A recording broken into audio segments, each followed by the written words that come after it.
before the news about Turbush came out, what were the plans for Shawn Robinson and what are they now?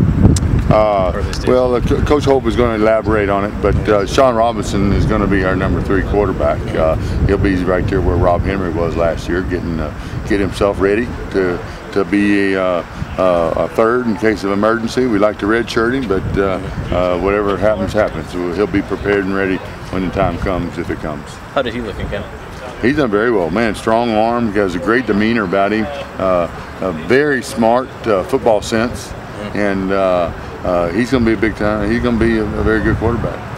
Probably the best thing we have going for us right now is we're healthy.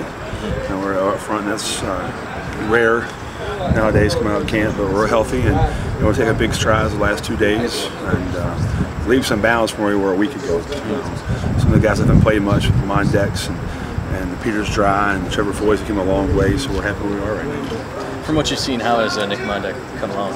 He's progressing well, right on schedule. You know, he's kind of thrown behind the 8 ball because he didn't go through spring practice. So we've had to teach him everything from step 1, the ground level since August to 6 when we got here. He's been leaps and bounds, and every day he gets better at something. And so we just got to keep getting better until game time. Just how big of a presence is Cal? Well, he's very big, 6'8" and 350.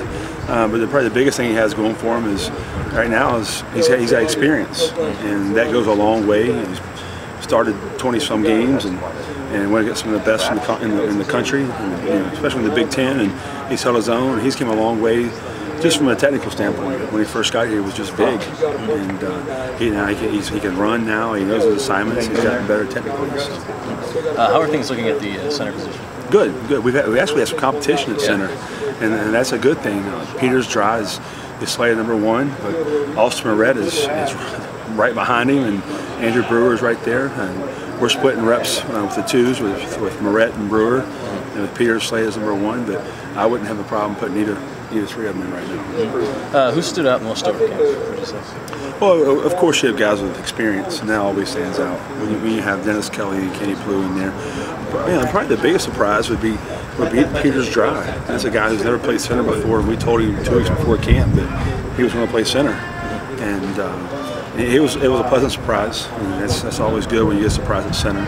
He's comfortable over the ball, and he's got a lot of poise to himself, and he has a lot of pride about himself. He wants to be great, and that goes a long ways in the offensive line. If you have enough want to about you, you're going to be good.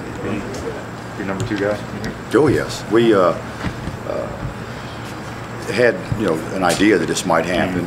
Obviously it's grades from the spring semester, and we're hoping that after he did great throughout summer school that he would have a chance to retain his eligibility, but a decision was made, so he's ineligible. So Rob Henry's been getting most of the reps anyway, just in case we didn't. Just in case we weren't able to keep Caleb eligible. So we've been working Rob Henry all along throughout camp as the number 2, and he's gotten a ton of reps, and he's a great athlete.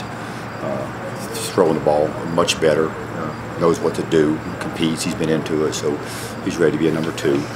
We're really not in a much different situation than we were a year ago, where we had a number 1 and a number 2, and then we had a freshman last year, Rob Henry, as a number 3, and now we have Shawn Robinson as a number 3. The biggest difference is there's not near as much separation between number 1 and number 2. Joey Elliott was significantly further ahead than Caleb was last year this time. I think Rob Henry's much further ahead than our number 2 quarterback was last year. Much further ahead. We're very comfortable if we were in a situation to play Rob Henry.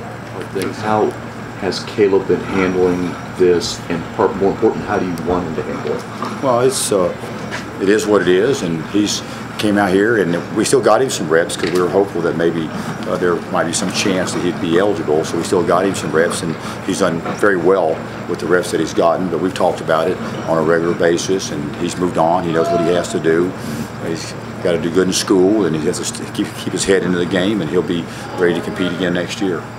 How much has Rob Henry improved his quarterback skills in last year? That's one thing he talked about over the summer, was that he didn't play a lot of quarterback in high school. He thought he came a long way in a short period of time. He certainly did. We're not allowed to be around these guys much in the summer. We can't watch them throw and catch and run and lift weights. But I would see Rob and ask him how he was doing. He was really excited about it. He says, you'll see. I can't wait for you to see. He commented a couple of times how much progress he thought he had made in regards as a passing quarterback. He's always done all the other things excellent. You know, the assignment part of it and the leadership part of it. The players love him.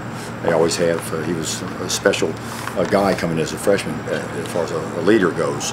He has really picked up his passing skills from the end of last season to where we're at right now, and his work that he's done on his own.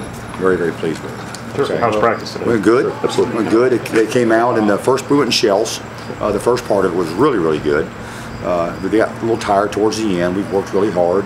We had a 2.5-hour practice, but I thought the first half or 2/3 of it was a step better than what we've been doing. We went faster. We went harder. We did very well with our field goal kicker today. He nailed some long ones. He nailed a 65, a 67, and he missed a 70. It was just a little bit left of the crossbar, but he had plenty of distance behind it. He had a little wind behind him today. It wasn't a gale wind, but had a little bit of a wind behind him. We are making great progress. I'd like to be excellent at more things on a consistent basis, and the challenge now is tomorrow to come out and be excellent a little bit more than we were today, and then the next day even a little bit more excellent, and we still have enough time, if you do the math, to be pretty good by the time game day gets here. So good practice. You know, once again, very little having to coach effort. We're getting some scout teamwork right now, and our scouts don't know what to do, so things slow down just a little bit. When we go against the scout team, we have to get that correct. The scout team has to go harder and faster, and then our varsity players have to go harder and faster against the scout team. But other than that, it's gone very well. I was pleased with the effort in practice. And Sunday we'll come out and practice some, a little more than what we normally do on a Sunday. But it'll be mostly alignment and assignment stuff. And then when Monday comes around, we're in game week. So it's exciting, and the players are excited about it. I know we talked about the great opportunity to go down and play a great program like Notre Dame's, and everybody got excited and came out and practiced really hard and fast early. So it's going to be fun. It really is. I'm really glad that we opened up with Notre Dame. It's been a difference maker for the development of our football team.